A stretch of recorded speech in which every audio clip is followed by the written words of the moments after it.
Hello and welcome to today's KIBS Quick Tips. Today we're going to be learning about using the colour picker in Keynote.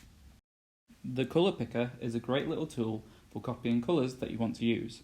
I would advise finding the palette of colours that you want to use and then you can just copy these colours. First, create the shape you want to colour and then press the Format button, which is the paintbrush. Next, select Style and Fill.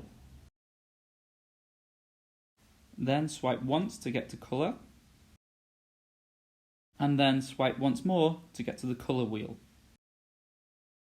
Now press the colour picker, which I've circled here, and then you need to select with your finger which colour you want to add to it. Here you can see I've got a selection of colours and I just need to touch it and brush across it to take that colour, and then you'll see that my star changes to that colour.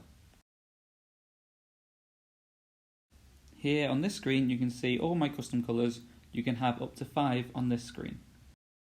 Don't forget to follow these educators on Twitter for more great tips on using Keynote.